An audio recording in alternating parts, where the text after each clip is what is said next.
Good evening, Rockets fans. We had a great win last night. Honestly, I did not expect us to pull it out. If you watched the last couple of minutes of the game, you understand where I'm coming from. But even before the game started, I thought it was an uphill battle. This is the best team in the NBA, Cleveland Cavaliers. They are legit. They got a real team behind them. They're not all the way healthy, but they are legit. We play them this Saturday as well. It's another chance. I'm hoping, right, because we have a great opportunity here. This is two of the best teams in the East. They are the two best teams in the East. And over the next two games, we have an opportunity to go 2-3. And if we can go 2-3, I think that would be a reasonable goal for us. Either we beat the Cleveland Cavaliers at their house in Cleveland, or we beat the Boston Celtics in their house. But I would not like us to go. I was really hoping that we wouldn't go 0-3, but we seem to accomplish that. But I think if we were able to go 2-3, we can still manage to keep our positioning in the standings. I know it's still very early in terms of thinking about standings, but we got to keep all of this in mind, guys. We got to keep all of this in mind because the playoffs will be here soon before we even know it. And we want to be in the driver's seat to figure out who we're going to play, who do we match up against. And there's no better time to dip your toe in the water when it comes to playing in the playoffs if you have home court advantage and you got a high seed, so you're playing some of the weaker teams that are still left in the playoffs for your first ever chance to be in the playoffs. So let's go as far as we can, and we've done that by acquiring great talent. So to segue into the first quarter of this segment, Steven Adams has been a great addition. He had an amazing defensive play here, was able to come from the other side of the rim, block the driver, and then on the other side of the court, as we're transitioning, we put up a shot by Cam Whitmore. Unfortunately, he missed. And Steven Adams was able to get the offensive rebound and then go and get the foul after that. So it's like get the block, get the offensive rebound, and then the cherry on top is the foul that you get on the other team. And I can certainly see why he's loved wherever he goes. He's certainly an asset. He plays hard, brings a lot to our team. But we have to be able to utilize our pieces correctly, and we'll get into that a little later on in the video.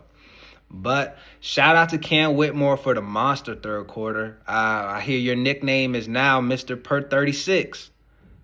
Shout out to you, man. They don't give nicknames to players that are off in the abyss. So we have seemed to accumulate a lot of solid pieces on this team. And now we're meshing. Now we are exuding chemistry and confidence. And I'm loving every second of it. I love watching this team. To the second quarter, we struggled. There's too many offensive rebounds. We have to do better on the glass. As a team that is the best offensive rebounding team in the NBA, we did not look good on the defensive glass. They were getting 2 and 3 shots able to be put up against us in one possession. That's not a formula for success. If they're one of the better three-point shooting teams, that's not a formula for success. We need to get them to have one possession. We get a stop, steal, turnover, however we do it. And I understand that's easier said than done, but rebounding is about effort. Rebounding is about effort. Rebounding is about crashing the glass. And rebounding should be a team thing that we're doing. It shouldn't be one person rebounding, because Steven Adams can take up 2, 3 people on the offensive glass, and everybody else running back trying to score and transition, and then they end up getting another offensive rebound. So if we can get the Amen Thompsons of the world, if we can get the Dylan Brooks of the world to start crashing the glass, I'm sure that Steven Adams can be even more of a problem than he already is. But I do love the effort in the second quarter. This was after the timeout by Ime Udoka. Great timely timeout by him. Get in the group to focus and lock back in to understanding what the goal is, and directing them in the best way possible. But I love the effort in the second quarter, later in the second quarter from our bench. Jayshawn Tate, Tyrese, and Cam Whitmore bringing in energy. Amazing. We have one of the better bench units in the NBA. I'm here to say that now. I don't watch a lot of other teams play, but I could say right now with confidence that we at least have a 10 deep rotation. I know that the rotations get shortened and simplified, and the minutes get real scarce in the playoffs and in crunch moments. But I think that we should really consider running 10 deep in the playoffs. That will keep everybody fresh. That'll keep everybody engaged and involved. And we never know whose night it's going to be. One night it may be Cam Whitmore. One night it may be Jayshawn Tate. One night Tari Eason can have a big game off the bench. So I think that we should really consider about running 10 deep and not doing the playoff model of cutting our rotation down to 7-8. Food for thought. In the third quarter, again, the bench play was spectacular. This entire game, the bench play was spectacular.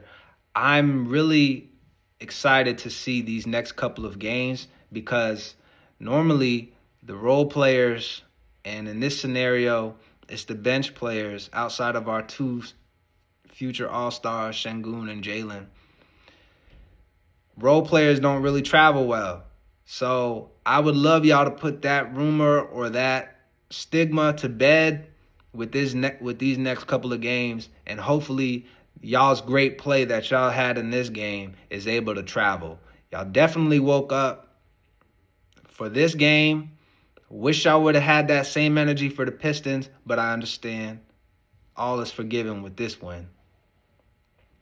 In the fourth quarter, I want to look at a play in specific play.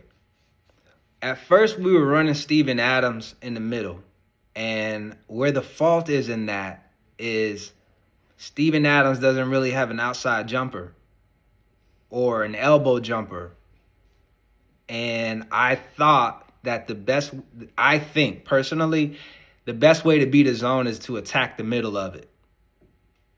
If we start running our offense from the middle, and again, as you can see in this play, Jalen Green has the ball. Şengün's going to set a pick to Jalen Green, and now he's leaving the middle alone. There needs to always be somebody in the middle. So I think Dylan Brooks should come out of that corner. Maybe if that's what is needed to set, if it's not what is needed, but if that's the offense that we want to play in that scenario, I think the pick should come from the corner, Dylan Brooks, or the pick should come from Fred VanVleet, the point guard in that scenario, and keep Şengün in the middle. Or even pass the ball into Şengün and let him run the offense, and then you have people cutting. We were too stagnant. You have Amen Thompson that's in the corner. The guy is in front of him, and Amen Thompson, if you had the ball to Şengün in this scenario, you have Amen Thompson that could able to cut to the basket because Şengün is bringing Jared Allen out towards him. So now the area underneath the rim is wide open. So I think we should have done a better job of utilizing the middle of the zone. And again, this is where we miss Jabari, because you still have that threat that's able to shoot, and that's Jabari's sweet spot. I know Şengün can put those shots up there too, but whilst Jabari is out, let's run the offense from the middle of the zone. Run the offense from the middle of the zone. If they collapse on the top, you got a shooter out there in Fred. If they collapse on Jalen's side, Jalen's able to make that shot. But I want to see the guys on the wings still cutting. Still cutting. It's vital, and especially when Jared Allen goes out to meet Şengün at the wing. That's wide open right there. Wide open. Or Şengün, man, be able to make a quick move right there and you're able to get past them. But I know that these guys are collapsing fast, but then there's plays, opportunities that you can make off of that, which is passing it to the corner. Amen. I know you made a three-pointer in the corner, man, but do not fall in love with that jump shot. Please always get in motion, cutting behind the guy, especially if he's not looking at you. You got a wide open lane to the basket. Not there. Pull it back out, set a pick, let Fred VanVleet go down, and just always be moving, because the offense will get very stagnant. We will suffer on the half-court offense if we are not constantly moving.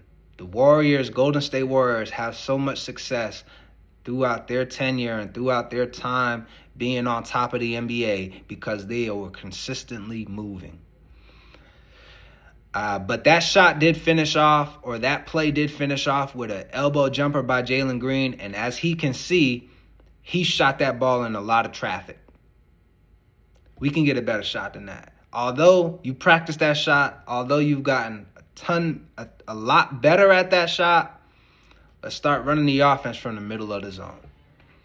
Player of the game, Alperen Şengün. Turkey's Michael Jordan. I heard this nickname.